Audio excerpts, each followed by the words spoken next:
안녕하십니까. 저는 세 번째 세션 해외 대체 투자 전망과 투자 전략 관련해서 발표를 맡게 된 미래에셋대우 글로벌 투자금융본부의 반상우라고 합니다. 한 달 전 정도에 이제 본 행사 관련해서 아까 말씀드린 그 주제로 이제 발표를 해달라고 했을 때 사실은 살짝 좀 놀라는 부분이 있었습니다. 왜냐하면 뭐 지금도 그 고통이 끝나지 않은 어떤 코로나 이런 어떤 팬데믹 상황에서 사실은 국내 이런 캐피탈 마켓에서 해외 대체 투자에 대한 어떤 분위기가 불과 저희가 지났던 1년 전과 상당히 다른 모습들을 아마 많이 체감을 하실 겁니다. 그런 상황에서 장밋빛 전망 뭐 2년 전에 제가 이제 동일한 행사에서 말씀드렸던 그런 내용들을 전달을 드릴 수 있을까? 거기에 대한 고민을 하고 슬라이드를 좀 준비를 해 보았습니다. 그래서 첫 페이지는 그냥 조금 뭐 형식적인 내용들입니다. 그러니까 글로벌 대체 투자는 여전히 시장 규모가 이제 뛰어나다. 그리고 이제 본 이제 자료는 사실은 이제 올해 1분기까지 집계이기 때문에 완전히 이제 코로나의 상황을 다 그대로 반영한다고 말하기는 좀 어렵습니다. 그런 부분을 전제를 두고서라도 아무래도 저희가 대체 투자에서 들어가는 여러 가지 섹터 중에서 상대적으로 뭐 인프라 섹터 같은 경우에는 뭐 QOQ 이렇게 이제 쿼터 대비 어떤 설정이나 신규 딜 같은 측면에 있어서도 상대적으로 견조한 성장세를 보이고 있다. 이런 부분들을 좀 말씀드린 슬라이드입니다. 근데 이제 본 이제 내용보다도 더 중요한 내용들은 아마 다음 장일 것 같습니다. 저희가 이제 근본적으로 다시 이제 고민하게 되는 주제는 바로 이것일 거라고 생각을 합니다. 왜 대체 투자를 할까? 그리고 왜 그 부분에 대해서 우리는 해외를 여전히 포기할 수 없는가? 에 대한 부분들이 뭐 제 짧은 시간에 저한테 주어진 내용들에 있어서 제가 가장 전달하고자 하는 그런 메시지가 될 것 같습니다. 그래서 왼쪽에 이제 다이어그램을 보시게 되면 이런 설문조사를 했습니다. 이거는 코로나 전이었었고요. 이제 각 투자자, 전 세계 이제 주요 투자자에게 물었습니다. 대체 투자를 하시는 이유가 무엇인가요? 라는 질문이고, 사실은 이제 본 이제 강의를 듣고 계시는 모든 분께서도 직관적으로 아마 짐작하실 수 있는 내용입니다. 여전히 가장 높은 쪽의 목적은 다이버시피케이션입니다. 그래서 분산 투자, 그리고 이런 어떤 간극, 과거에 이제 전통적인 투자라고 하면 이제 인덱스 플레이입니다. 주식 투자 그리고 채권 투자. 사실은 이런 부분들에 대해서 메워줄 수 있는 그 목적들이 점점 디커플링 심하게 이제 갈라지기 때문에 그 가운데 견조하게 캐시힐드를 뽑아내고 안정적인 수익성을 낼 수 있는 분야가 무엇이 있을까에 대한 각 이제 주요 투자자들의 고민들이 시작이 되었고, 그런 것들을 하나로 모아서 저희들은 대안적인 투자, 얼터너티브 인베스트먼트, 뭐 대체 투자 이런 식으로 이제 총괄해서 이제 부르고 있습니다.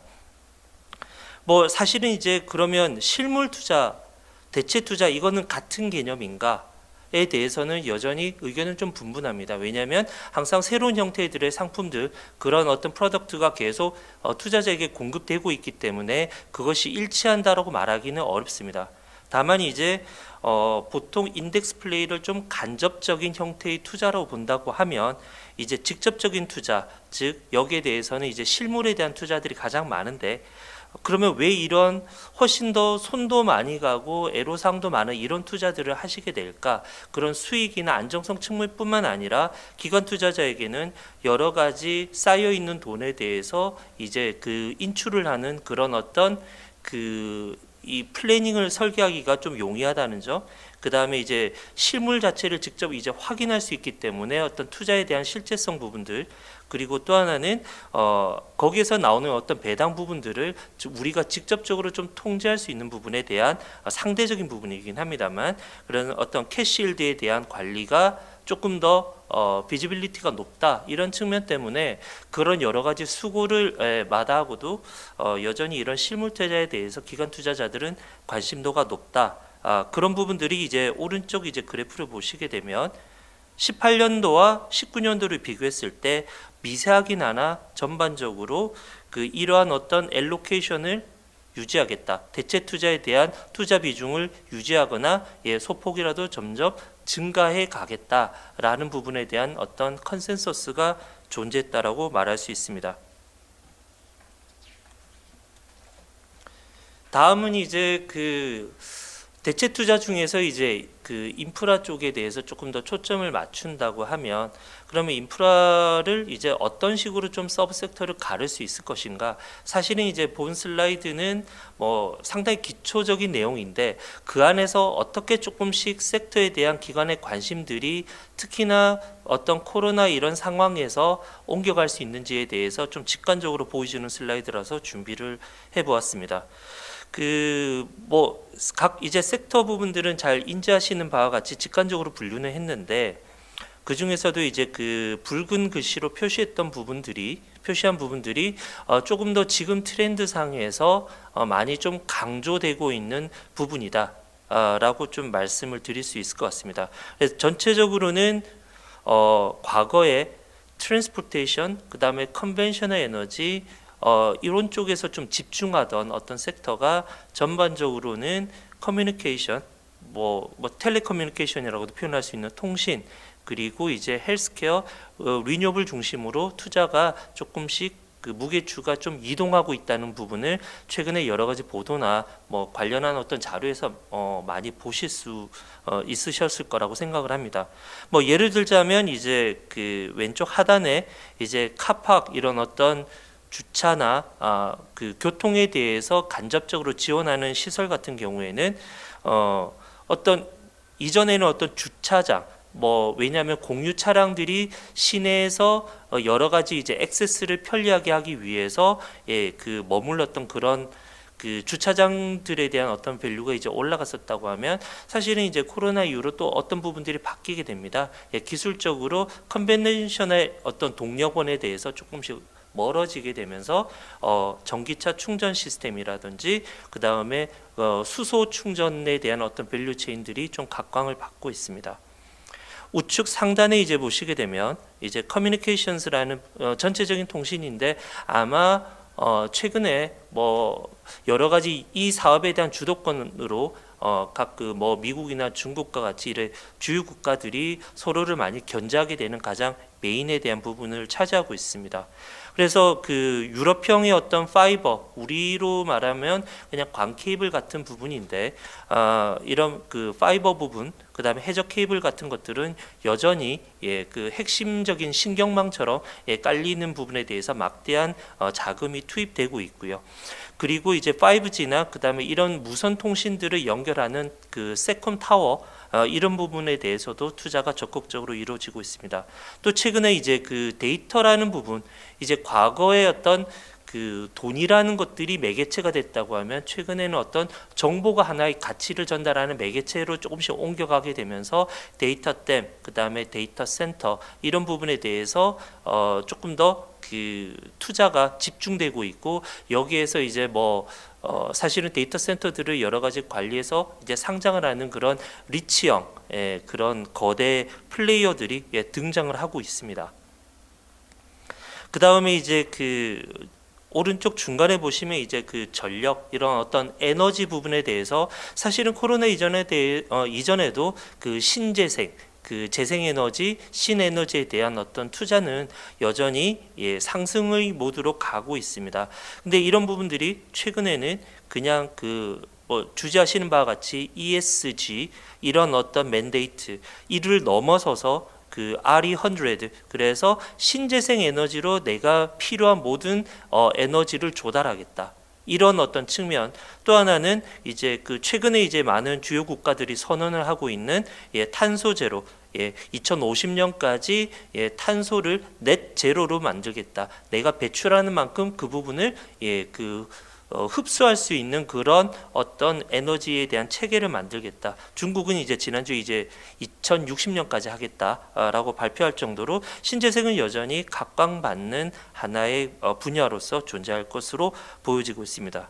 좀 흥미로운 사실은 이제 오른쪽 하단에 그 요양원과 프리메디컬 요런 부분들입니다. 사실은 이제 뭐 투자의 어떤 세부 사례이긴 하나 사실은 그 요양원 같은 경우에 아무래도 이제 그 베이비 붐 세대가 이제 조금 더 나이 들어가면서 이런 부분들을 사회적 안전장치로 보장하는 그런 부분에 대한 투자가 좀 사실 작년까지 굉장히 활발했었는데 조금 묘하게도 코로나 상황에서 굉장히 면역력들이 이제 낮은 그 노인들이 이제 그 모여 있는 요양원 쪽에서 뭐 코로나라든지 이런 어떤 부분들이 발생을 하면서 이 어떤 그 헬스케어 안에서도 조금 더 앞단에 프리메디컬 좀 더 진단 쪽에 가까운 쪽에 어떤 그 무게 중심이 좀 옮겨가고 있는 그런 부분을 좀 확인할 수 있습니다.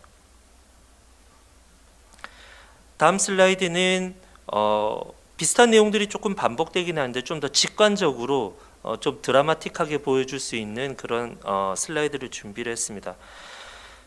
올해 2분기까지 어떤 그러니까 코로나가 가장 물론 이제 지금 뭐 세컨 웨이브라는 얘기는 하지만 2분기 어떤 임팩트를 반영을 한 각 섹터별의 어떤 성장률에 대한 그래프를 직관적으로 보여주고 있습니다. 여기서 이제 주목할 사실은 이제 맨 왼쪽에 보시는 바와 같이 이제 헬스케어나 IT 쪽은 전반적으로 상대적으로 오히려 성장을 하고 있는 이런 부분들도 있는데 또 하나 여기서 저희가 주목해야 하는 사실은 맨 오른쪽에 있는 에너지 부분입니다. 에너지 부분에 대해서는 상당히 극심한 역성장 부분을 이제 겪었습니다. 뭐 주요 사유는 여러 가지가 있습니다만 가장 큰 것은 그 에너지 밸류 체인에서 가장 크게 글로벌 커머디티로 움직이는 부분들이 이제 흔히 말하는 크루드 오일, 원유가 되는데 이 원유 같은 경우에는 사실 트랜스포테이션이 이제 52%에서 60% 정도에 대한 디맨드를 가지고 있습니다. 그 말씀은 결국은 우리가 모는 자동차, 우리가 물류를 위해서 쓰는 선박, 트럭 이런 상용 그리고 이제 가장 중요한 항공기와 같은 부분들이 코로나로 인해서 상당 부분 수요 절벽을 맛보았습니다. 근데 이제 신기한 부분들은 이 원유를 이제 뽑아 올리게 되면 저장에 대한 부분이 있는데 뽑아 올려서 이 저장 스토리지를 찾지 못해서 굉장히 저도 생전에 이런 기사를 볼 줄은 몰랐는데 크루드 오일에 대한 선도 가격이 마이너스까지 떨어지게 되는 그러한 부분들도 저희들은 경험을 하게 되었습니다. 이러한 상황을 통해서 그렇다고 이제 원유의 시대가 이 석유화학의 시대가 끝이 나느냐 그렇게 보기는 어렵겠지만 그 이유는 여전히 원료로서 이 석유화학 원료로서의 존재 가치는 있기 때문에 연료로서 쓰는 어떤 트랜스포테이션이 줄어든다고 하더라도 충분히 여기에 대한 안정적인 그 성장은 할 것으로 저는 기대를 하고 있습니다. 하지만 투자의 입장으로서 재무적 투자자의 입장으로서 어떤 이런 전통적인 에너지 섹터에 대한 어떤 변동성 결국은 변동성이란 것은 리스크로 이제 귀결되기 때문에 이런 부분에 대한 어떤 투자자들의 심리적인 위축은 당분간 지속이 될 것으로 예상을 하고 있습니다. 네, 다음 페이지는 이제 과거 한 7년 정도에 걸쳐서 각 그 인프라 안에서 서브섹터들이 조금씩 어떻게 변해오는지를 나타내는 추이입니다. 그 사이에서는 이렇게 전체적으로 플럭추에이션이 있습니다. 조금 올라가기도 하고 떨어지기도 하는데 그 안에서의 어떤 컴포지션이 미세하나 이제 확인하게 되면 가장 큰 변화는 컨벤셔널 에너지 즉 그 기존의 어떤 화석 연료를 이용을 해서 생산을 하는 부분들이 사실은 지난해 초까지만 해도 여전히 나쁘지는 않았었습니다. 왜냐하면 그 화석 연료 안에서의 이제 성분들이 조금씩 변해서 극단적으로 말하면 석탄이 천연가스로 대체되면서 발전원들이 변하고 있는 그런 부분들은 사실 국내 투자자들도 상당히 많은 부분 투자가 이루어졌었는데요. 이런 것들이 이제 사실 코로나 이후에 굉장히 좀 큰 폭으로 이제 감소하고 있는 비중이 하는 부분을 좀 확인하실 수가 있고요. 두 번째는 역게나마 그 하나하나의 사이클마다 사실은 존재를 했으나 점점 이제 그 뭐 직관적으로 이제 짐작하시겠지만 저희가 꼭 모든 일들을 대면을 해서 일을 해야 하느냐라는 어떤 측면에 있어서의 통신의 의미, 그리고 두 번째는 저희가 하고 있는 모든 것들의 데이터의 값이 기하급수적으로 증가하기 때문에 이런 어떤 데이터에 대한 처리와 데이터를 보관을 하는 부분에 대한 투자가 앞으로는 급속도로 이루어질 것이다 라는 부분에 대해서 텔레커뮤니케이션 섹터가 점점점 그 폭을 넓혀갈 것으로 예상을 하고 있습니다. 다음 슬라이드는 이제 그 최근 자료입니다. 2020년 3분기까지 이렇게 펀드의 입장으로 보았습니다. 그러니까 각 투자자들이 실물로 개별적으로 투자를 한 부분에 대한 통계적인 집계가 아니라 그냥 글로벌 이런 그 펀드에 관련한 어떤 통계 사이트에서 조사한 내용인데요. 그 안에서 어떤 미세한 어떤 차이는 무엇이 있을까? 지금 한국이 아니라 전 세계 투자자들은 이런 대체 투자에 대해서 어떤 식으로 변하는지에 대해서 그 지역별로 좌측이 지역이고요. 오른쪽이 이제 섹터별로 묶었습니다.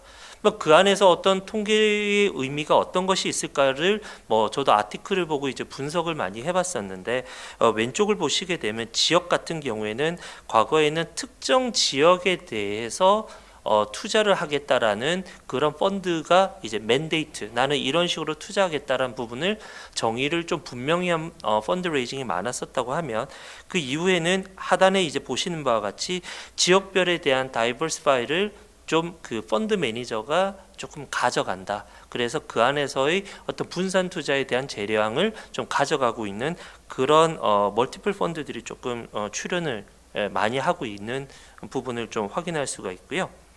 그 오른쪽에 이제 보시게 되면 그러면 섹터별로는 어떨 것이냐에 대해서 보여지는데 비슷한 전략입니다. SM 매니저가 보시게 되면 검정색으로 되어 있는 부분들 멀티플 섹터 안에서 과거에는 굉장히 몇 퍼센트까지만 이 섹터, 몇 퍼센트까지 특정 섹터 이상 투자를 못한다는 부분이 많았다고 하면 이런 부분에 대해서 섹터 비중을 조금 유연하게 가져가는 전략들이 최근에 많이 소개가 되고 있습니다. 또 하나 주목할 만한 사실은 앞서 말씀드렸듯이 텔레콤, 통신 쪽에 대한 어떤 투자가 본격적으로 진행이 되고 있는 부분들을 아예 이제 통신에만 전문적으로 투자하는 그런 펀드들이 좀 등장을 하고 있다라고 보시면 될 것 같습니다. 네, 다음 페이지는 국내 대체 투자 시장의 현황에 대해서 정리한 내용입니다. 사실은 이제 제 본업이기도 한데요. 이제 국내 대체 투자 시장, 특히나 인프라에 대해서 지금 국내 투자자 분들께서 상당히 고초도 겪으시고 답답한 부분이 많으시다는 부분을 이런 표와 같이 좀 정리를 해보았습니다. 특히나 코로나 이전이 코로나로 인해서 어떤 식으로 변해가는가 이런 부분들에 대해서 어떤 내용들은 일시적일 수도 있습니다. 하지만 또 어떤 면에 있어서는 코로나가 끝난다고 해서 우리가 완전히 코로나 이전의 세상으로 똑같이 원복이 될까? 여기에 대해서는 다들 공감하시겠지만 완전히 똑같은 세상으로 돌아갈 수는 없을 것이다. 그리고 이런 부분에 대해서 국내 캐피탈 마켓은 어떤 식으로 진화해 나갔는지를 정리를 하였습니다. 첫 번째 보시면 이제 마켓 밸런스입니다. 국내는 사실은 길게는 10년, 짧게는 5년 전부터 해외 대체와 해외 인프라에 대해서 상당히 많은 투자들을 일어났었습니다. 즉, 사실은 여기서 이제 LP라고 표현한 부분은 이제 국내 기관 투자자이고, 그 다음에 이런 어떤 상품을 공급하는 운용사, 증권사, 해외 운용사들을 이제 GP라고 정의를 할 때 국내의 어떤 투자 수요가 공급보다 훨씬 많았었습니다. 그렇기 때문에 상당히 많은 자산들이 국내에 소개되었었고 이런 부분들이 소위 말해서 셀러가 주도하는 그리고 세일즈 마켓으로 인프라나 이런 그 대체 투자 섹터가 좀 변하고 있었습니다. 그러다가 이제 그 2019년부터 이런 밸런스가 점점 이제 공급량이 좀 더 많아지는 시장으로 이제 변하면서 각 GP들이 조금씩 난항을 겪고 있었는데요. 그 이후 이제 코로나 이후에는 가장 문제가 뭐 하단에서 두 번째도 이제 언급을 했지만 사실은 대체 투자를 대부분 저희가 실물 투자로 해서 진행을 했던 것들이 많았기 때문에 사실은 해외 실사를 이제 가게 되는 부분들이 물리적으로 불가능해진 점, 이런 것 때문에 사실은 국내의 어떤 기관 투자자들은 해외의 어떤 유명한 GP의 블라인드 펀드로 투자를 한다든지 그 다음에 독자적 플랫폼을 만들어서 투자하는 방식으로 조금씩 그 모양새가 변해 가고 있다라고 말씀을 드릴 수 있을 것 같습니다.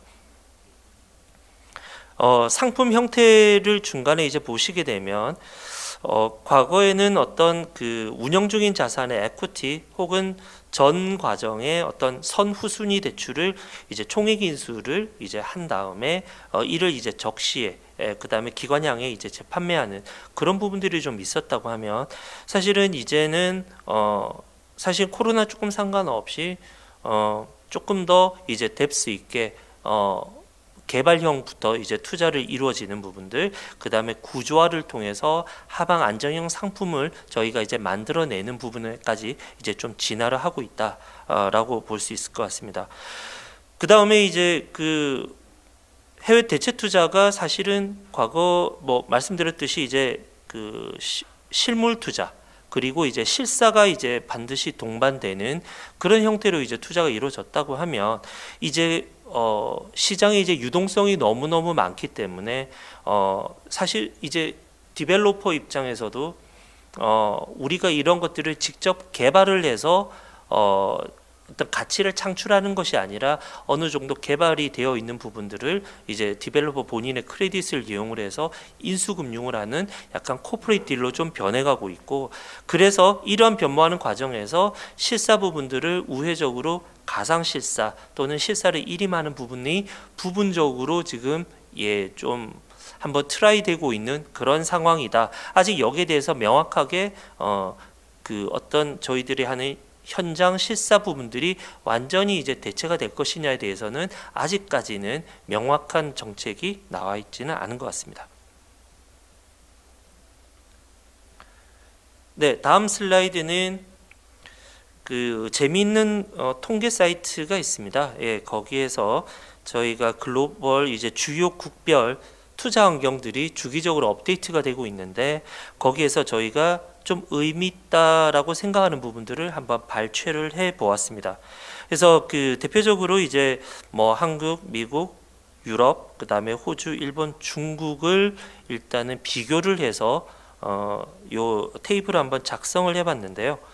그 중에서 이제 총론적으로 이제 인프라 지수라는 것이 있습니다. 인프라 지수는 그냥 뭐 이것이 객관적인 스코어링이라고 말할 수 있는 것은 아닐 수 있으나 전체적으로 0에서 이제 100까지를 볼 때 인프라 지수는 뭐 한국 같은 경우에는 92, 뭐 전반적으로 이제 하이스코어를 이제 기록을 하고 있습니다.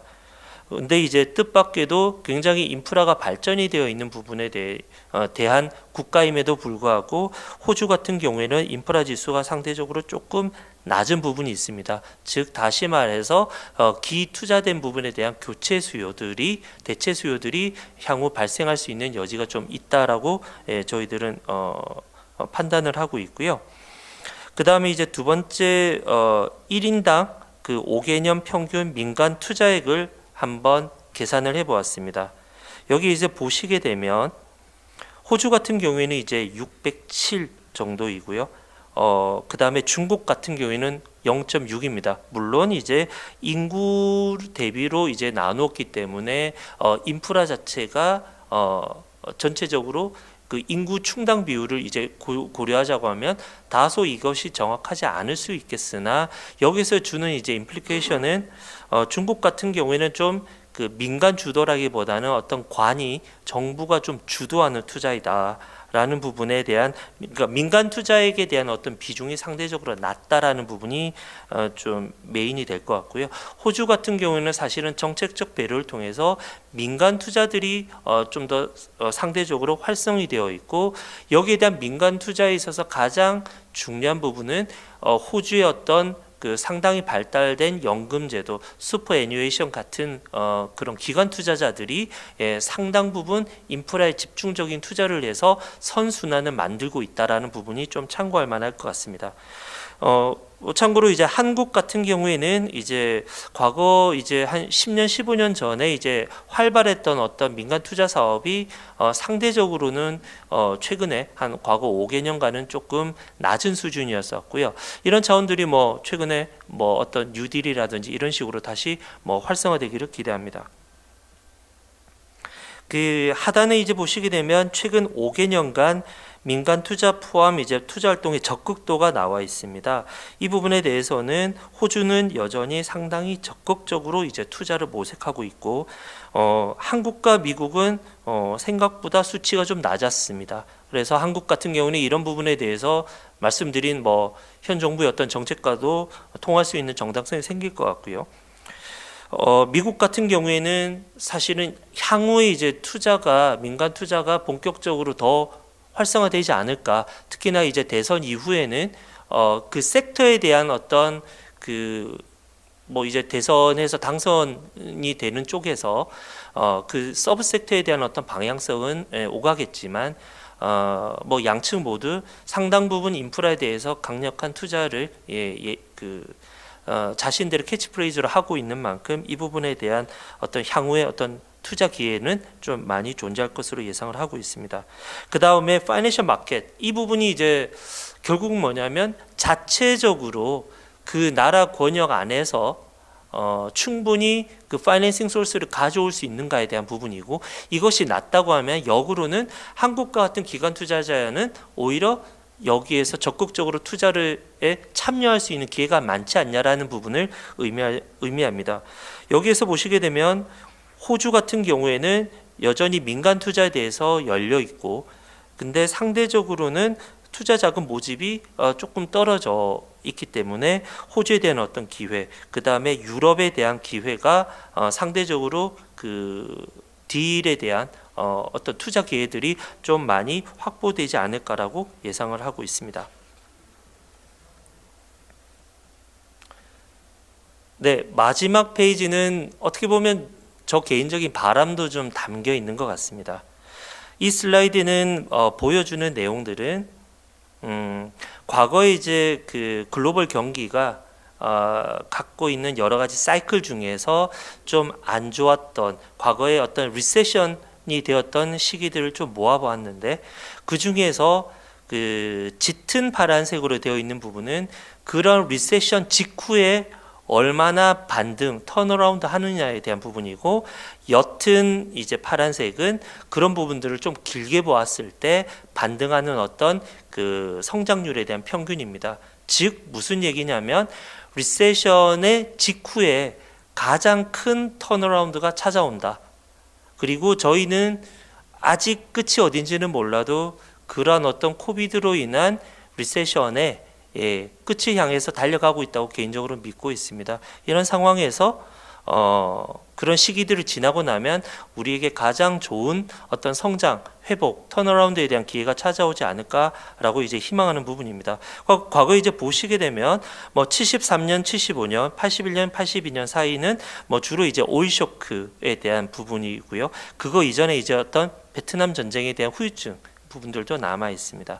그리고 이제 90년대 들어서 90, 91년은 어떤 일본의 어떤 침체기가 들어가는 부분들, 그리고 이를 이제 뭐 지나가는 과정에서 이라크 전쟁이 있었고요. 2000년대 다시 닷컴 이제 버블, 그 다음에 9.11 테러로 인한 어떤 그 전체적인 어떤 투자 경색들이 나타났었습니다. 그 이후에 이제 금융위기는 뭐 더 너무너무 잘 아시는 부분이고요. 그래서 이제 결론적으로 그러면 해외 대체는 여전히 우리에게 선택이 아닌 필수이다. 그 이유는 주식과 채권의 양극화를 이제 메워줄 수 있는 그 간격을 메워줄 수 있는 것은 현재까지 대체 투자에 대한 영역이다. 그리고 이제 그 섹터별 사이클을 달리 감으로써 전체적인 투자 포트폴리오의 평균을 맞추는 이런 밸런싱, 이런 다이버시피케이션은 여전히 세계 투자자 모두가 공감하고 있는 투자 목적이고 엘로케이션에 대한 목적이다라고 보고 있습니다. 저희들은 마치 이제 자전거를 이제 배우듯이 처음에 이제 자전거를 몰고 가다가 삐뚤삐뚤 넘어지기도 하고 달리기도 하지만 여전히 계속 이 페달을 밟아서 균형을 다시 잡고 국내 기관 투자자들의 투자의 한 축으로 굳건히 자리 잡기를 개인적으로 바랍니다. 감사합니다.